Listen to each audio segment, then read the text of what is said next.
जी news पर आनंद गिरी से पूछताछ की पूरी जानकारी। प्रयागराज पुलिस लाइंस में करीब 12 घंटे तक हुई है पूछताछ। ये फिलहाल बड़ी अपडेट है। इस पर आनंद गिरी से सुसाइड के बारे में पूछताछ की गई है। आनंद गिरी ने कहा है कि महंत जी खुदकुशी नहीं कर सकते। आनंद गिरी ने कहा कि महंत जी की हत्या की गई है। ये फिलहाल इस पूरे मामले पर बड़ी जानकारी, क्योंकि पुलिस की पूछताछ आनंद गिरी से लगातार जारी है। आनंद गिरी का नाम सुसाइड नोट में है और सारे जो शक की सुई है आनंद गिरी की तरफ, जिसके बिना पर आनंद गिरी की गिरफ्तारी होती है। आज कोर्ट में पेशी भी होगी, लेकिन उससे पहले ये बड़ी अपडेट है कि आनंद गिरी से पूछताछ में प्रयागराज पुलिस ने 12 घंटे की पूछताछ जो की, उसमें उसने सुसाइड के बारे में बताया कि महाराज जी सुसाइड नहीं कर सकते, ये आनंद गिरी ने कहा। जितेंद्र शर्मा ग्राउंड जीरो से मेरे सहयोगी इस वक्त मेरे साथ हैं। जितेंद्र, सबसे पहले तो इस बारे में अपडेट आप दीजिए कि आज आनंद गिरी की जो कोर्ट में पेशी है वो भी होगी, लेकिन इस पूछताछ में और क्या इंपॉर्टेंट पहलू सामने आए हैं? देखिए, आनंद गिरी से पुलिस लगातार पूछताछ कर रही थी। कल दोपहर करीब 12:30-1 बजे उसे हरिद्वार से यहाँ सबसे पहले प्रयागराज लाया गया, पुलिस लाइन में रखा गया और वहाँ पर पूछताछ शुरू हुई थी और देर रात करीब 12-1 बजे तक ये पूछताछ चलती रही है। जो सवाल थे वो इसी से जुड़े हुए थे कि उनका और महंत जो आनंद गिरी और महंत नरेंद्र गिरी है उनके बीच में क्या विवाद था और किस तरह का विवाद चल रहा था, जिसके बारे में उसने कहा कि संपत्ति को लेकर के जरूर विवाद था, लेकिन ऐसा कोई बड़ा विवाद नहीं था जिसको सुलझाया ना गया हो। और मई में उन्होंने जब माफ़ी मांग ली थी उसके बाद से उनका कोई विवाद नहीं था। और यही बात उन्होंने आनंद गिरी ने पुलिस को बताया कि जब जो बड़े लेटे हुए जो हनुमान जी महाराज हैं उनके मठ पर जब उनका विवाद चल रहा था और महंत नरेंद्र गिरी नाराज चल रहे थे, उस दौरान वो एक बार भी वापस वहां पर नहीं गए जब तक विवाद चलता रहा। इसके अलावा जो सबसे बड़ी बात है जो पयोधी इसमें ये कही है कि आनंद गिरी ने ये कहा है कि महंत नरेंद्र गिरी सुसाइड नहीं कर सकते हैं, कहीं ना कहीं ये हत्या लग रही है और इसके पीछे एक बड़ी साजिश हो सकती है जिसमें उनको फंसाने की कोशिश की जा रही है। ये उसने अपने बचाव में बार बार कही है। पुलिस ने हालांकि जो सुसाइड नोट है वो भी आनंद गिरी को दिखाया, उसमें हैंडराइटिंग पहचानने की कोशिश की है जिसमें उसने कहा कि ये उनकी हैंडराइटिंग नहीं लग रही है। लेकिन एक वजह ये भी होती है पयोधी कि जब भी कोई आरोपी होता है तो वो अपने बचाव में इस तरह की दलीलें जरूर देता है और यही वजह है कि पुलिस उससे बातें उगलवाने की कोशिश जरूर कर रही है। और रही बात ब्लैकमेलिंग की, एक बात जरूर आई थी, ब्लैकमेलिंग को लेकर के पूछा गया तो उसको लेकर के भी आनंद गिरी ने साफ मना कर दिया कि उसका महंत नरेंद्र गिरी से किसी तरह का कोई विवाद अब नहीं था और ना ही वो किसी बात को लेकर के ब्लैकमेल कर रहे थे। ये कहीं ना कहीं चिट्ठी लिख करके आनंद गिरी को इस पूरे मामले में फंसाने की कोशिश की जा रही है। जो बाकी दो आप बने रहिए मेरे साथ, मैं आपके पास फिर से आऊंगी। मेरे साथ शारदा प्रसाद, पूर्व डीजीपी असम, और विवेक विराट, हिंदू धर्मगुरु भी जुड़ चुके हैं। आप सभी का बहुत स्वागत है। जितेंद्र, आपसे अपडेट लेती रहूंगी। एक रिपोर्ट पहले दिखाते हैं।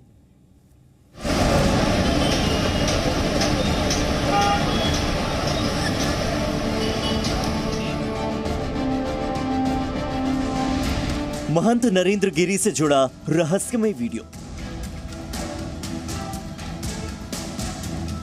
सुसाइड से पहले बनाया था वीडियो।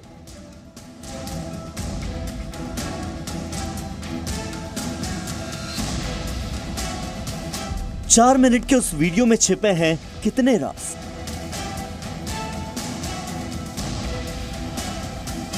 क्या उस वीडियो से सामने आएगा मौत का सच?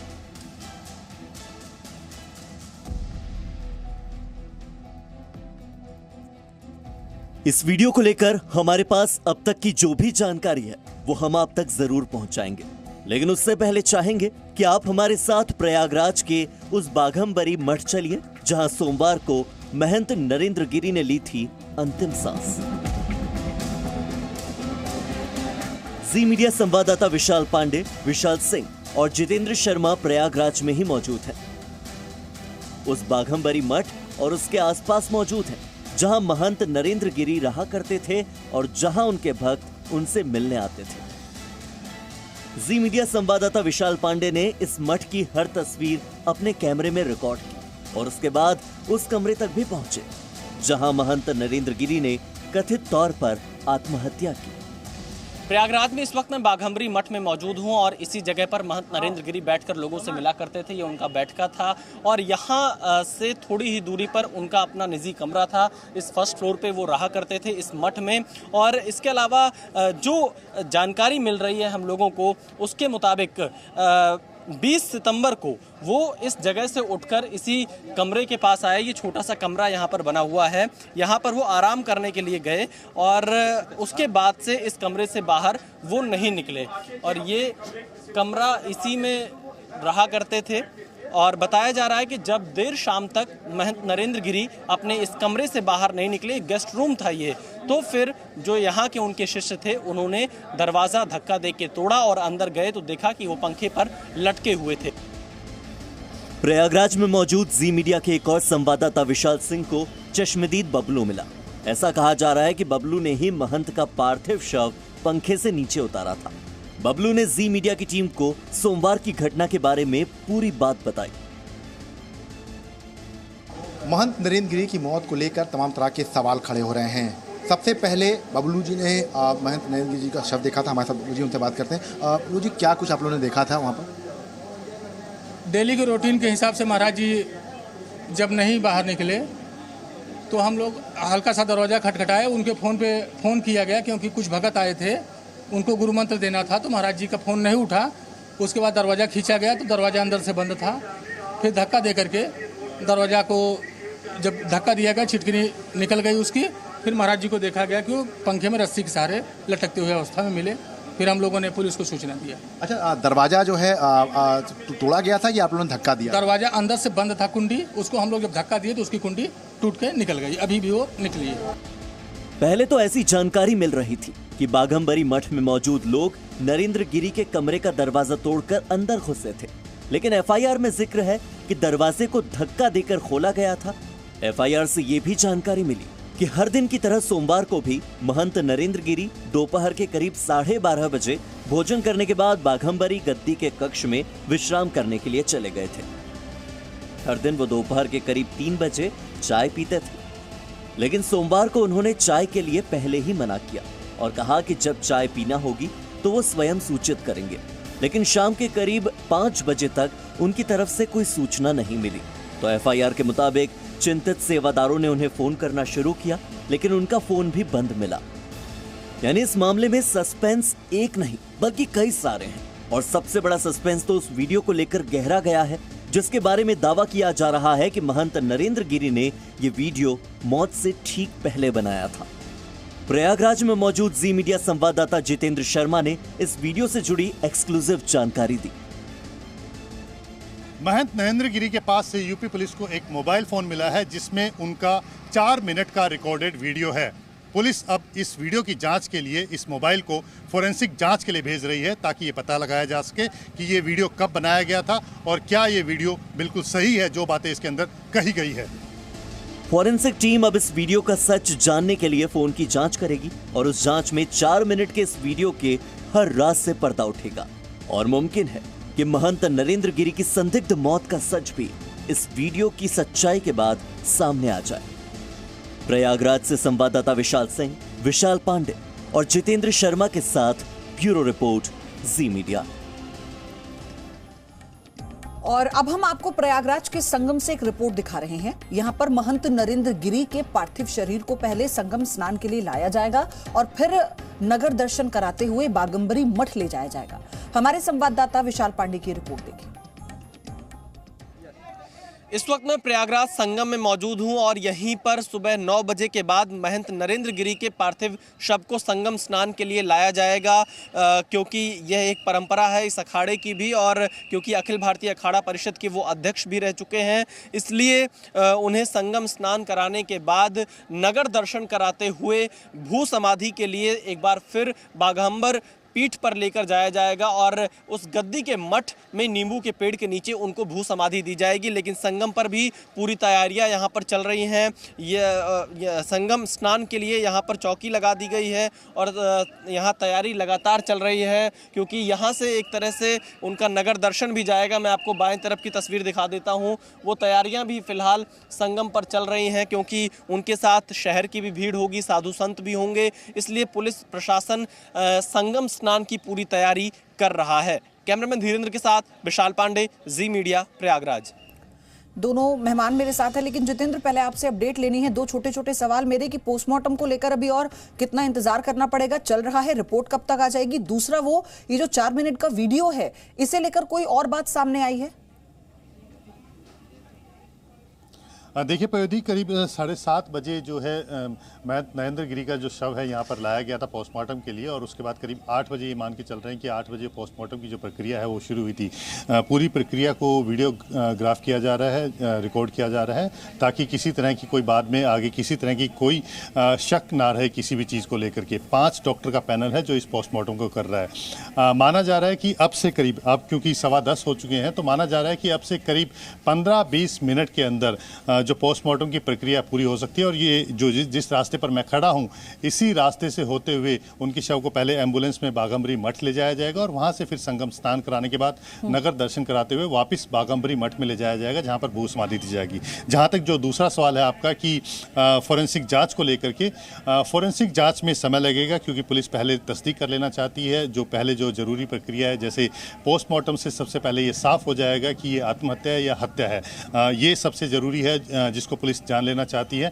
जहाँ तक रिपोर्ट की बात है, जो प्रीलिम रिपोर्ट है, जो डॉक्टर्स जो एनालाइज करते हैं पोस्टमार्टम के दौरान, वो जानकारी जरूर पुलिस के साथ शेयर कर देंगे, ताकि उनका काम आसान हो जाए और जो जांच है वो उसी दिशा में बढ़ा सके। लेकिन अगर एक्चुअल रिपोर्ट की अगर हम बात करें, तो उसे कम से कम 3 से 4 दिन लग जाएगा, क्योंकि जब डॉक्टर्स का पैनल है अपनी जो ओपिनियन है वो रिपोर्ट के ऊपर लिखेगा, और उसके बाद वो बोर्ड जो है वो पुलिस को इस पूरी जो कॉपी है वो सौंपेगा।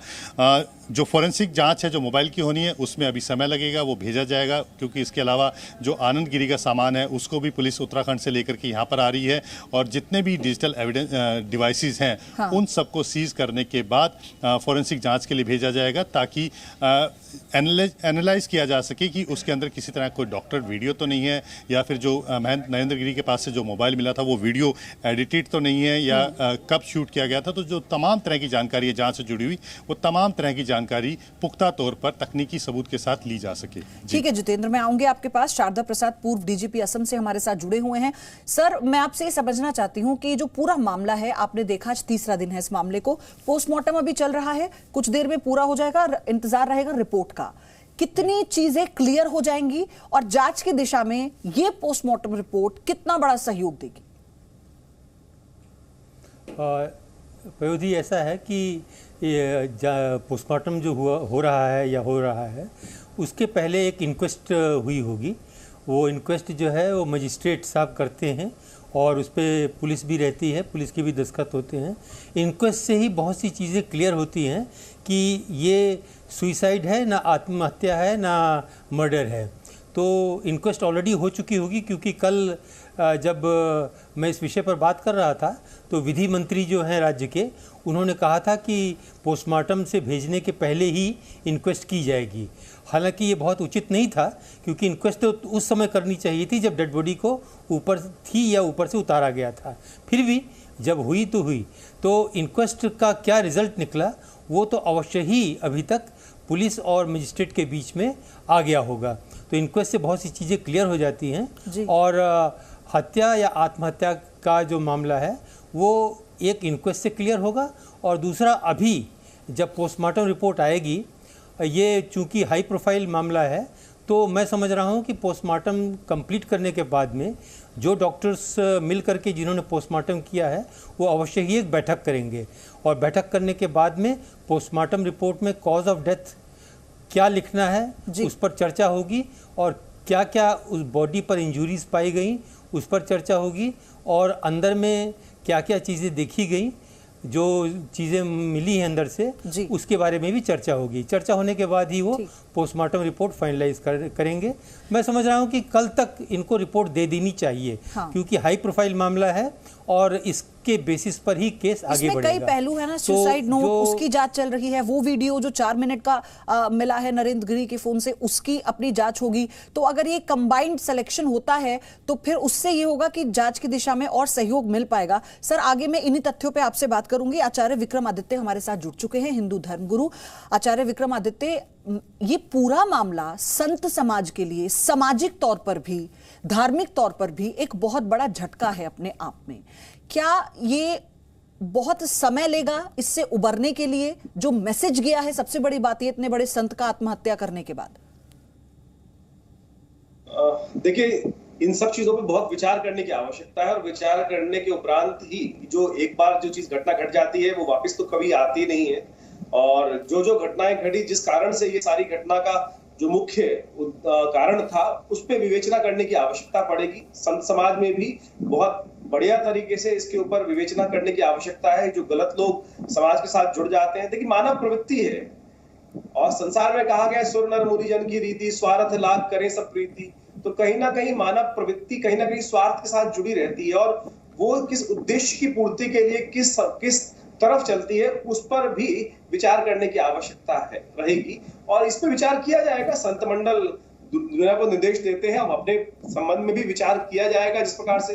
परंतु अभी सरकार पर हमें विश्वास रखना चाहिए। जो तथ्य सामने आएंगे, वहां पर एक योगी जी वहां पर जो सीएम के रूप में उपस्थित है और धर्म के रूप में काम करेंगे और सरकार के अंदर जो विवेचना की जा रही है, जो जांच की जा रही है, उस पर पूर्ण विश्वास रखते हुए समस्त संत मंडल जो है उनको पूर्ण विश्वास रखता है और जो जांच की जाएगी वो सत्य पे आधारित ही होगी और ऐसा पूर्ण विश्वास है। अभी समय है, समय लगेगा इस पे और समय के अनुसार से इंतजार करना चाहिए। विवेक विराट, सवाल इसलिए बहुत महत्वपूर्ण है, एक ऐसे महंत, एक ऐसे संत जो दूसरों को जीवन में कैसे आगे चलना है, पॉजिटिव कैसे रहना है, इस पथ को लेकर वो ज्ञान दे रहे हैं, इस पथ को लेकर वो गुरु मंत्र देते हैं, उनके पास शिष्य पूरे देश भर से पहुंच रहे हैं। वो इतने परेशान हो जाते हैं कि इस तरह का कदम उठा लेते हैं।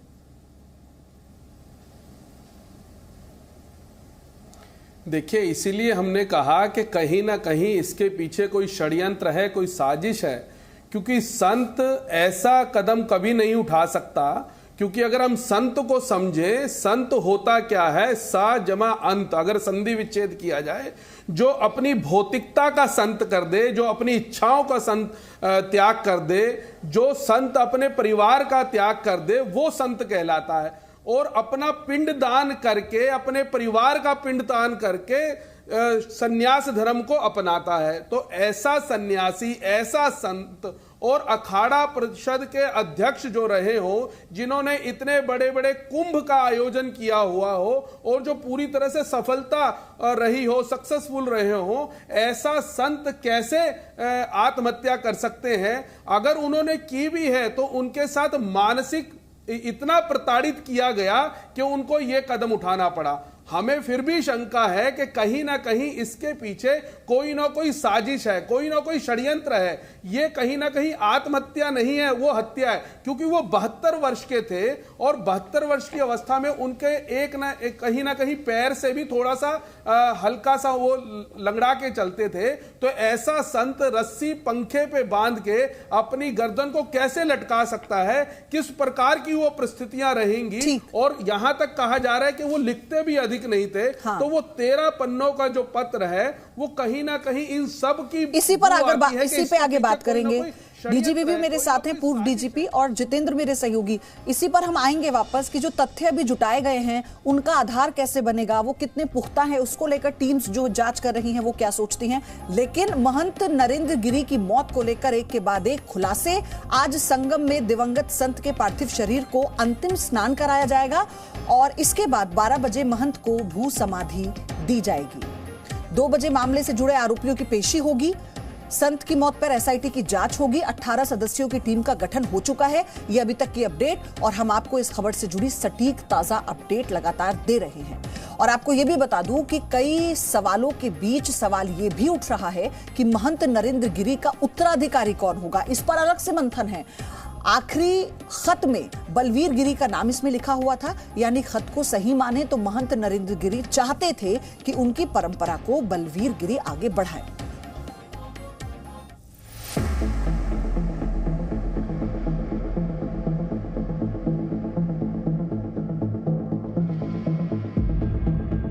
ये भव्य महल, ये विशाल द्वार, और द्वार के पास दीवार के ऊपर लगे इस बैनर को देखिए। लिखा है श्री मठ बाघंबरी गद्दी प्रयागराज, और साथ में महंत नरेंद्र गिरी की तस्वीर भी है, जो अब इस दुनिया में नहीं रहे, जिनका शव बाघंबरी मठ के अंदर इसी कमरे में मिला था। इस वक्त मैं प्रयागराज के श्रीमठ बाघंबरी गद्दी पर मौजूद हूं। यहीं पर महंत नरेंद्र गिरी का आश्रम हुआ करता था। इसी मठ के मुखिया थे महंत नरेंद्र गिरी और कहा जा रहा है कि ये पूरा मठ लगभग 10 एकड़ जमीन में फैला हुआ है और इस मठ से जुड़ी हुई संपत्ति अरबों में बताई जा रही है। अलग अलग क्षेत्रों में प्रयागराज के और अन्य धार्मिक शहरों में भी इस मठ से जुड़ी संपत्तियां हैं। अब इन सारी संपत्तियों का उत्तराधिकारी कौन होगा? महंत नरेंद्र गिरी के बाद कौन संभालेगा उनकी गद्दी? इन सारे सवालों के जवाब महंत नरेंद्र गिरी ने अपने सुसाइड नोट में पहले ही लिख दिए थे। आत्महत्या से पहले ही महंत नरेंद्र गिरी ने तय कर लिया था कि उनका उत्तराधिकारी कौन होगा। अपने सुसाइड नोट में महंत नरेंद्र गिरी ने लिखा है, प्रिय बलवीर गिरी, ओम नमो नारायण, मैंने तुम्हारे नाम एक रजिस्टर वसीयत की है जिसमें मेरे ब्रह्मलीन हो जाने के बाद तुम बड़े हनुमान मंदिर एवं मठ बाघंबरी गद्दी का महंत बनोगे। तुमसे मेरा एक अनुरोध है कि मेरी सेवा में लगे विद्यार्थी जैसे मिथिलेश पांडे, रामकृष्ण पांडे, मनीष शुक्ला, शिवांग कुमार मिश्रा, अभिषेक कुमार मिश्रा, उज्जवल त्रिवेदी, प्रज्वल द्विवेदी, अभय द्विवेदी, निर्भय द्विवेदी, सुमित तिवारी, इन सभी का तुम्हें ध्यान देना होगा। जिस तरह से मेरे समय में रह रहे हैं उसी तरह से तुम्हारे समय में भी रहेंगे। इन सभी का ध्यान देना। उपरोक्त सभी जिनका मैंने नाम लिया है, तुम लोग भी हमेशा बलवीर गिरी महाराज का सम्मान करना। जिस तरह से हमेशा मेरी सेवा एवं मठ की सेवा की, उसी तरह से बलवीर गिरी महाराज एवं मठ मंदिर की सेवा करना। जितेंद्र, ये जो पूरे सुसाइड नोट में बलवीर गिरी का नाम और उसके बाद अपने बाकी शिष्यों का नाम लिखा गया है, अगर उत्तराधिकारी की बात करें तो अभी तो सुसाइड नोट को लेकर ही कई सारी चीजें हैं जो अभी सामने आनी बाकी हैं।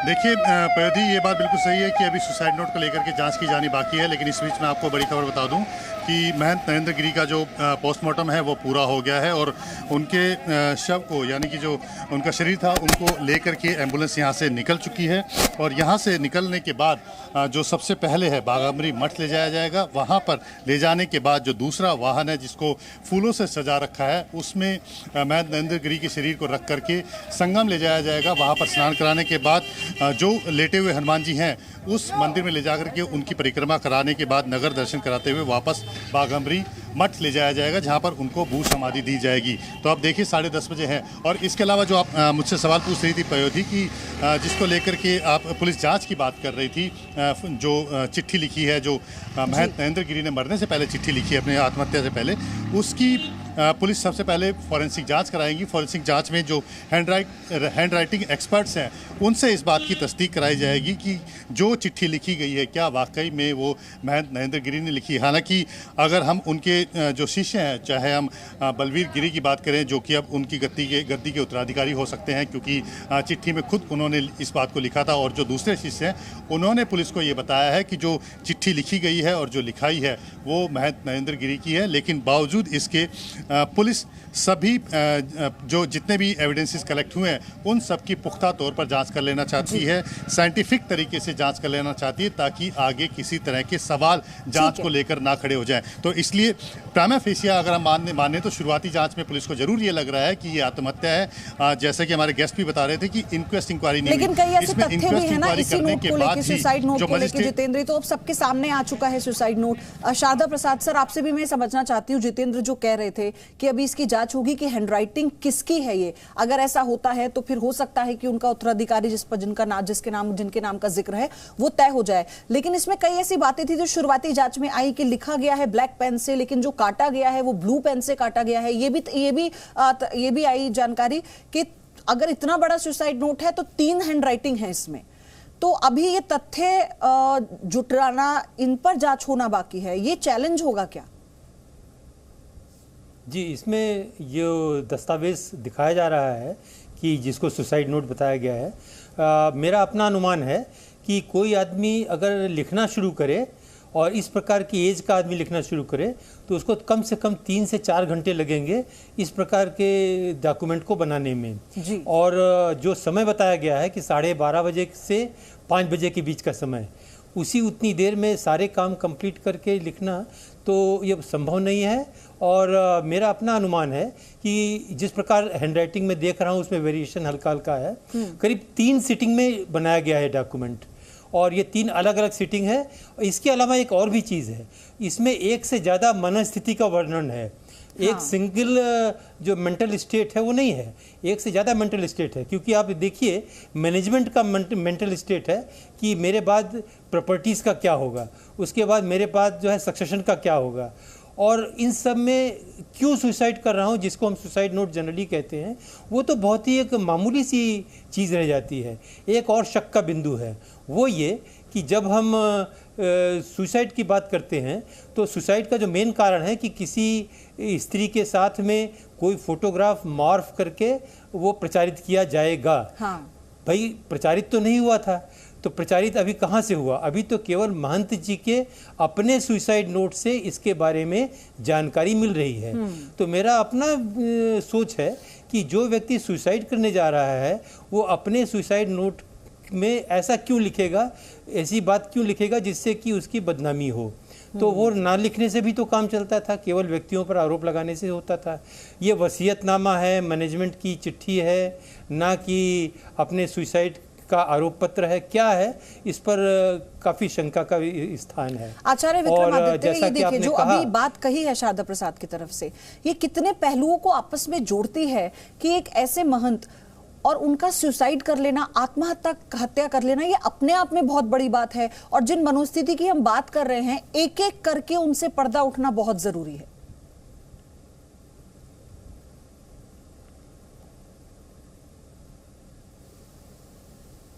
थे, समझते थे, उनकी विवेचना सुनते थे। बिल्कुल नहीं लगता था कि इस प्रकार की घटना कभी घट सकती है, परंतु जिस प्रकार के तथ्य सामने आ रहे हैं उन सब पे भी विवेचना, परंतु मानव मस्तिष्क है वो मानता नहीं है। जो घटना सामने घटी है उसके ऊपर भी हमेशा कटाक्ष उत्पन्न करता ही है। अब मैं यदि विवेचना के तौर पे देखूं तो इस हर पेज के ऊपर स्वामी जी ने दस्तखत किए हैं, वो दिखाई समझ में नहीं आता। कभी कोई चिट्ठी कोई लिखेगा, कोई सुसाइडल नोट लिखेगा तो हर पेज पे क्यों सिग्नेचर करेगा? इस प्रकार के सिग्नेचर्स तो मुझे समझ में नहीं आता किस प्रकार के हर व्यक्ति सिग्नेचर कर रहे हैं, क्या बाध्यता थी उनके ऊपर। तो ये सारे के सारे विषय हैं जिन पर बहुत गहन चिंतन करने की आवश्यकता है, शोध करने की आवश्यकता है और बहुत जांच करने की आवश्यकता है। और अब जब मुख्यमंत्री जी वहां स्वयं उपस्थित है, योगी हैं वो स्वयं, और उन पर पूर्ण विश्वास हमें रखना चाहिए। इसीलिए मैं केवल ये कह रहा हूं कि उनके रहते हुए हमें इस बात का विश्वास रहना चाहिए कि सरकार जो जांच करेगी सत्य सामने लाएगी, कोई लीपापोती नहीं होगी। जैसी और जितनी हत्याएं होती हैं और जितने ज्यादा केसेस होते हैं उन सब पे लीपापोती इस भारतवर्ष में बहुत बार की गई। चाहे पालघर की घटना हो तो वहां सब किस प्रकार से लीपापोती की गई थी, परंतु यहाँ पर योगी जी स्वयं उपस्थित है तो हम इस जांच पर प्रश्न चिन्ह नहीं लगा सकते। ये क्योंकि योगी जी के होते हुए कोई और रहे होते तो शायद मन कर रहा होता कि यहाँ लिपापोती हो जाएगी, परंतु योगी जी के रहते हुए वहां नहीं होगी। जब सत्य सामने अवश्य आएगा, ये भी मन में कहीं ना कहीं विश्वास है। इसीलिए आज संत मंडल आज शांत है और जो विवेचना की जा रही है, परंतु प्रश्न अनेक है, प्रश्न हरेक के मन में उठ रहे हैं। जो भक्त है उनके सबके मन में अलग अलग प्रश्न उठ रहे हैं। मुंडे मुंड मत्र भिन्ना शास्त्र कहता है, तो इतनी भिन्नताएं हैं। और क्यों? क्योंकि वहां घटना ऐसी घटी है। वाइस सिक्योर लेवल की सिक्योरिटी थी, कैसे वहां पर रस्सी पहुंच गई, किस प्रकार से उस 72 साल और विवेक विराट सवाल तो ये भी है, आनंदगिरी की तस्वीरें हम दिखा रहे हैं, अगर वैसी वेशभूषा ना हो जो एक संत की होती है तो शायद ही कोई पहचान पाएगा कि आनंदगिरी संत है।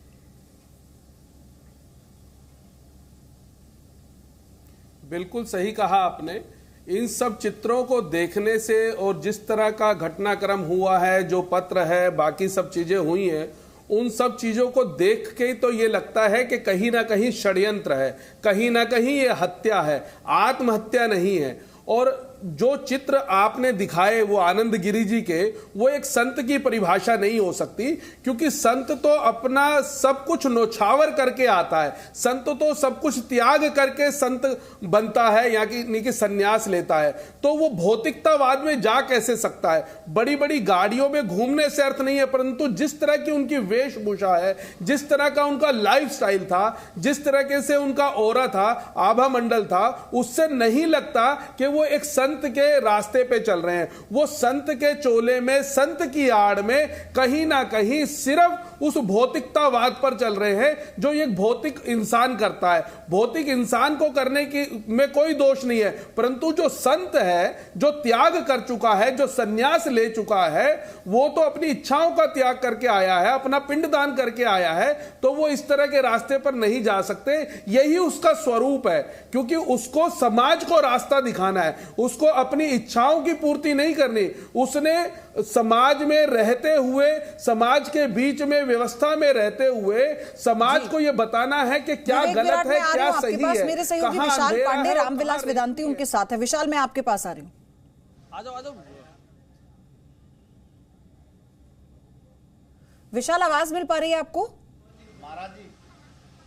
हाँ, देखिए, इस वक्त मैं प्रयागराज में हूँ और हमारे साथ तमाम साधु संत मौजूद हैं। रामविलास वेदांती जी हैं, गौरी शंकर दास जी हैं और जो अखाड़े से जुड़े हुए लोग हैं वो सब मौजूद है। सबसे पहले रामविलास वेदांती जी से पूछते हैं, क्या कहना है आपका, जो अभी जांच चल रही है, साधु संत उससे कितने संतुष्ट हैं और आपकी क्या मांग है? देखिए, ऐसा है कि साधु संतों को भारत सरकार से और उत्तर प्रदेश सरकार से बहुत बड़ी आशा है। ये जो दुर्घटना हुई है ये आत्महत्या नहीं है, ये हत्या है, मर्डर है सीधे। जो मैंने लेटर देखा है, लेटर को देखने के बाद ऐसा लगता है उस लेटर को कई लोगों ने लिखा है। और हमने ये सुना कि जो व्यक्ति फांसी में लटकता है स्वयं आकर के नीचे नहीं लेट जाता है, उस व्यक्ति को फांसी से निकाल कर नीचे ज़मीन में लेटाया गया। ये दृश्य सुना तो मुझको बड़ा आश्चर्य हुआ। इसका मतलब है किसी ने ये कुकृत्य किया, किसी ने मर्डर किया, किसी ने हत्या किया। नरेंद्र गिरी जी को मैं बहुत दिनों से जानता हूँ, वो बहादुर व्यक्ति था, वो आत्महत्या नहीं कर सकता है। वो साधु महात्माओं के समाधान के लिए कुंभ मेले में हमेशा साधु महात्माओं के लिए प्रशासन से लड़ता था, चाहे वो हरिद्वार का कुंभ हो, चाहे नासिक का कुंभ हो, चाहे उज्जैन का कुंभ हो, चाहे तीर्थराज प्रयाग का कुंभ हो, सब जगह। को किस पर शक है? आप किसकी जांच? शक किसी पर नहीं है, ये जांच का विषय है ना। जांच से पता चलेगा कि कौन अभियुक्त है, लेकिन जिसका नाम लेटर में दिया गया है उसकी भी जांच होना आवश्यक है, सबकी जांच होना चाहिए। आनंद गिरी, आद्या तिवारी, संदीप तिवारी तो गिरफ्तार हो गए। मेरा कहना है सबकी जांच होनी चाहिए जिसका भी नाम दिया गया है।